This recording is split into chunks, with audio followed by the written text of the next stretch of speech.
Hello students, welcome back to our channel account सीखो। आप सबका स्वागत है हमारे चैनल अकाउंट सीखो में।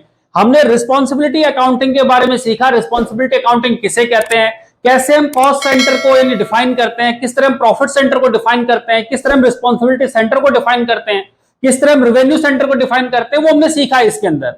इस पर बेस्ड हमने कहा था कि हम किस बेसिस पर परफॉर्मेंस चेक कर सकते हैं। तो हमने कहा दो मेथड से हमारे पास परफॉर्मेंस चेक करने के।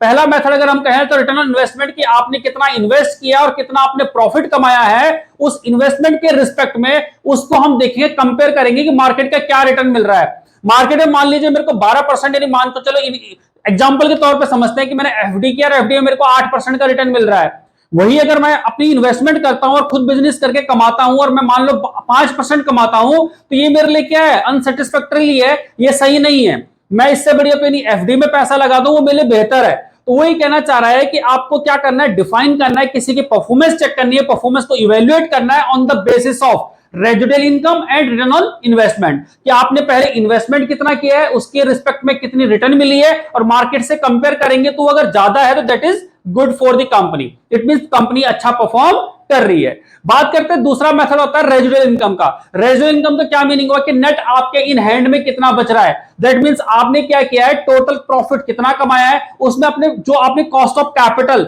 जो आपने लोन लिया है या जो कैपिटल लिया है, जो कर्जा लिया है, उस पर जो आप पे कर रहे हो, उसे हटाने के बाद जो बचेगा, यानी नेट जो आपकी जेब में बचेगा, उसी को हम कह रहे हैं रेजिडुअल इनकम। तो दोनों के बेसिस पर हम देखेंगे कि हमें कैसे हम रिस्पॉन्सिबिलिटी अकाउंटिंग के क्वेश्चंस को रिजॉल्व करते हैं। So let's begin the class और स्टार्ट करते हैं question number 1 of responsibility accounting. Question में क्या लिखा हुआ है, ABC limited has the 3 divisions A, B और C. The operating results of the 3 divisions are as follows. क्या क्या दे रखे हैं, सेल दे रखी है 5 लाख रुपए की, 10 लाख रुपए की, 4 लाख, 3 लाख, 6 लाख रुपए की कॉस्ट दी हुई है, 1 लाख का प्रॉफिट, 2 लाख का प्रॉफिट और 4 लाख का प्रॉफिट कमाया है। इन्वेस्टमेंट है 3 लाख की, 5 लाख की और 15 लाख की। कहता है you are required to determine ROI. ROI means return on investment of the 3 divisions and rank these divisions on the basis of their performance. Again आपको यहां पर क्या चेक करना है कि उनकी परफॉर्मेंस क्या है, परफॉर्मेंस के बेसिस पर आपको रैंकिंग देनी है। हमने कहा सबसे पहले हम कौन सा मेथड यूज कर रहे हैं, return on investment. Return on investment का क्या मीनिंग हुआ कि हमने कितनी रिटर्न कमाई है, दैट इज मैंने 1 लाख रुपए कमाए, कितने लाख रुपए लगा के, 3 लाख रुपए लगा के। 1 लाख डिवाइड बाय 3 लाख, 1 लाख कमाया, 3 लाख लगा के कितना हो गया, 33.33%। 2 लाख लगाए 5 लाख रुपए लगा के, तो 2 lakh divide bye 5 lakh into में 100 इज इक्वल टू कितना हो गया, 40%। तीसरा कह रहा है 4 lakh divide by 15 lakh, 4 lakh divide by 15 lakh is equal to कितना हो गया, 26.67%। देखो यहां पर उन्होंने ऑलरेडी कैलकुलेट किया हुआ है, 1 लाख डिवाइड बाय 3 लाख ये दिया हुआ है, 2 लाख डिवाइड बाय 5 लाख ये दिया हुआ है, 4 लाख डिवाइड बाय 15 लाख, तो ये उनकी रिटर्न आ गई।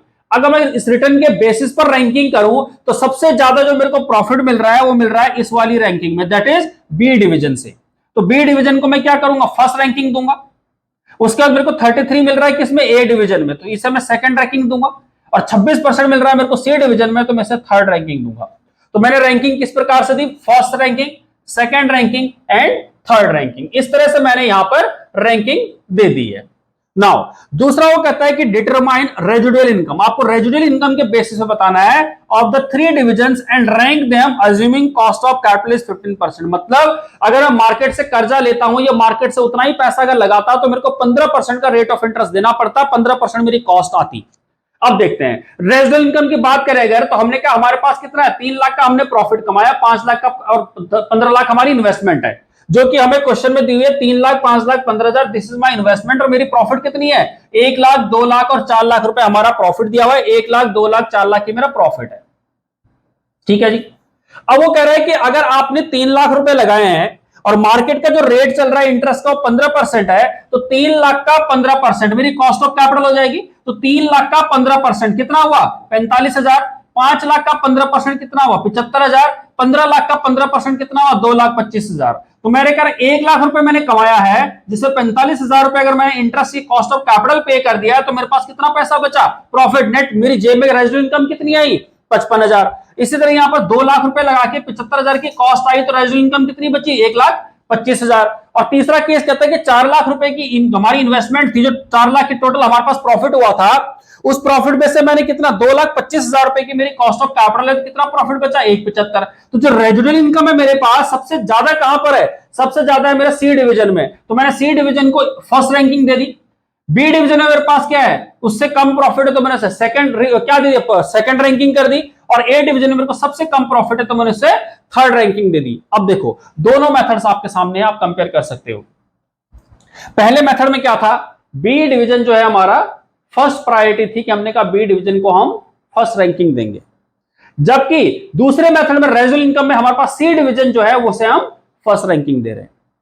इसी तरह अगर बात करें यहां पर हम ए डिवीजन में जो हमने सेकंड रैंकिंग दी थी, वो किसको दी थी, सेकंड रैंकिंग ए को, जबकि ये सेकंड रैंकिंग किसको दे रहा है, बी को।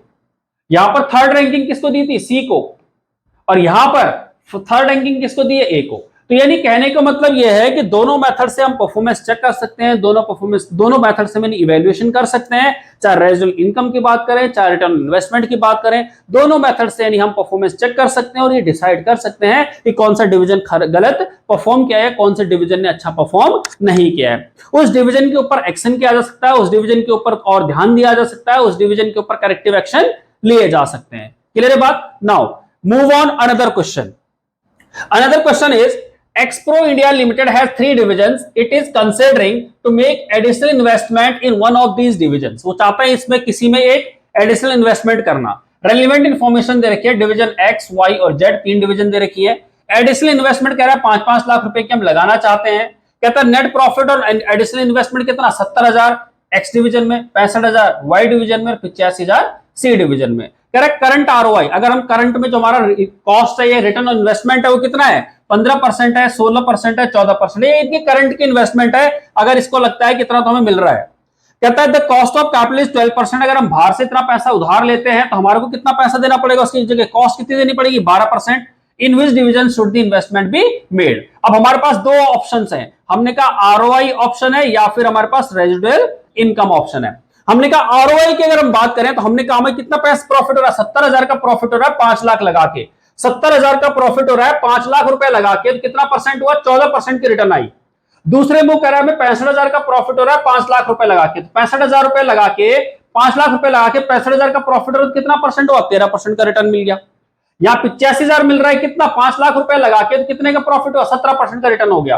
अब करंट में मेरे को मिल रहा है 15%, 16% और 14%, और मैं अभी कितना कमा सकता हूं, 17% मेरे को मिल रहा है। तो बेटर क्या है, यहां पर मेरे को 14% मिल रहा था, करंट में कितना है, 15% मिल रहा है। क्यों मैं इन्वेस्ट करूंगा पैसा अपना, यहां पर मुझे 16% ऑलरेडी मिल रहा था, लेकिन यहां पर 13% क्या है, पुराने पे मिल रहा था, तो उससे कोई फायदा नहीं है, नुकसान है। यहां पर मेरे को कह रहा है कि करंटली अभी मेरे को 14% मिल रहा है, लेकिन अगर एडिशनल इन्वेस्टमेंट करूंगा अगर मैं डिवीजन जेड में, तो मुझे 17% का रिटर्न मिलेगा। तो it is better to investment in division Z. तो डिवीजन जेड में हमें कम से कम 3% का एक्स्ट्रा फायदा हो रहा है, इसलिए मुझे क्या करना चाहिए, डिवीजन जेड में पैसा लगाना चाहिए, एक्स और वाई में मुझे पैसा नहीं लगाना चाहिए। तो यही लिखा हुआ है, investment should be made in division Z because ROI on additional investment is higher at 17% against its current ROI of 14%, that is there is an increment of 3%.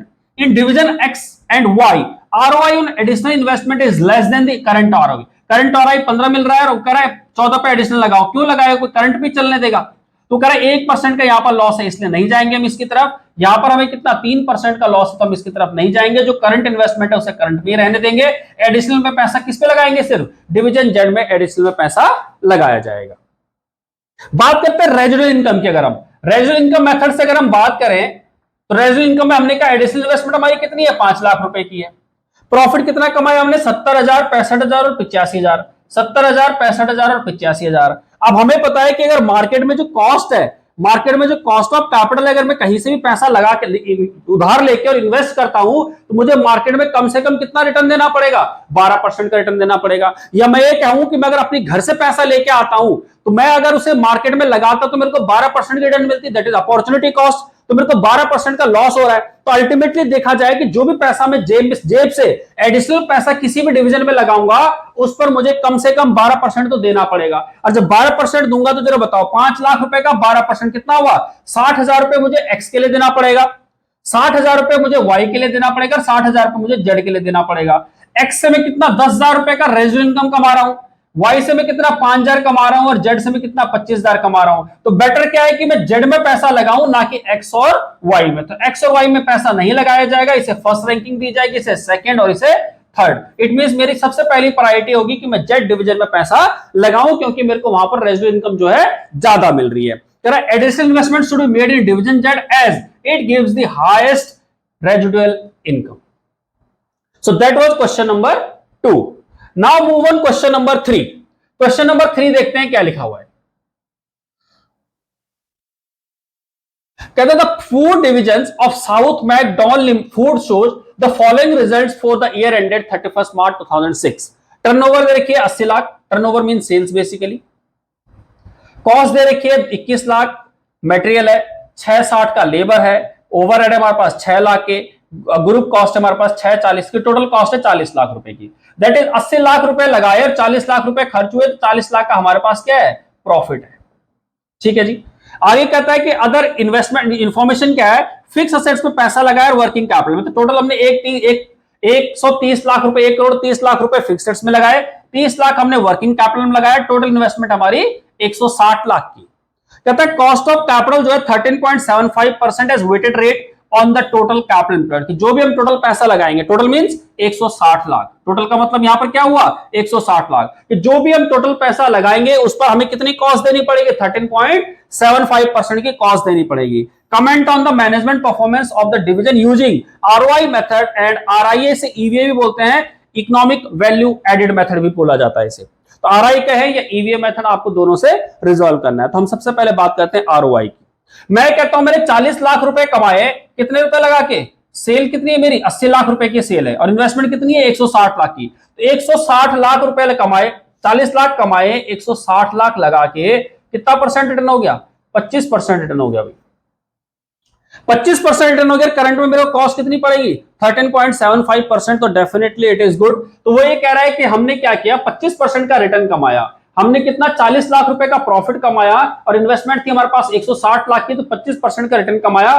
This is very good return on capital employed. But अगर हम assets turnover की बात करें तो assets turnover कितनी है, turnover divide by total assets. तो turnover कितनी मेरे पास 80 लाख और जो टोटल मेरे पास इन असेट्स हैं वो कितनी है 160 लाख। तो मेरी जो टर्नओवर रेशियो आई कितनी 0.5 टाइम्स आई, जो कि एक अनफेवरेबल कह सकते हैं कि वो सही नहीं है। हमने जितना पैसा लगाया उतनी भी हम सेल नहीं कर पाए। तो कह रहा है कि this means business is generating only 0.5 यानी आधा its capital based in the form of turnover which appears to be quite unsatisfactory. अगर ये ज्यादा बेहतर होता, अगर हमने जितना पैसा लगाया कम से कम उतनी हम उसे सेल करते उतने की टर्नओवर होती। बट ओवरऑल अगर देखा जाए तो यहां पर हमें 25% का रिटर्न मिल रहा है अंडर आरओआई मेथड।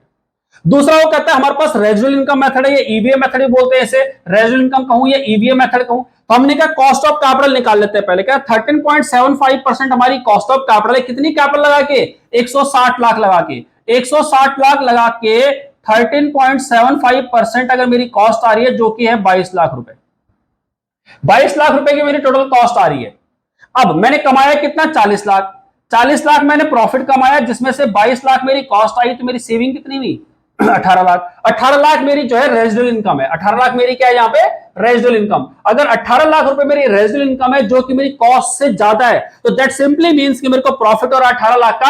अगर 18 लाख का प्रॉफिट है तो दैट मींस हमारा बिजनेस सही चल रहा है, हम अच्छा परफॉर्म कर रहे हैं, हम कह सकते हैं कि बिजनेस की डिवीजन सही कर रही है। Thus the division has achieved an earning of ₹18 lakh in excess of the cost of financing the division. Division को फाइनेंस करने के बाद हमने 18 लाख रुपए सेव किए हैं, that is we are performing well. So इस तरह से हमने का रिस्पॉन्सिबिलिटी अकाउंटिंग के क्वेश्चन को रिजॉल्व या सॉल्व किया जा सकता है। That was question number 7.3 using ROI method, RI method, and this is the solution of this question. तो आई होप आपको ये चीजें समझ में आई होगी कि रिस्पॉन्सिबिलिटी अकाउंटिंग को हम किस तरह से परफॉर्मेंस कैलकुलेट करते हैं, किस तरह से हम देखते हैं कि फर्म ने कितना प्रॉफिट अर्न किया है, कितना प्रॉफिट अर्न नहीं किया है, उसके बेसिस पर हम डिसाइड करते हैं कि कौन सा रिस्पॉन्सिबिलिटी, कौन सा सेंटर रिस्पॉन्सिबल है जो परफॉर्म अच्छा नहीं किया है।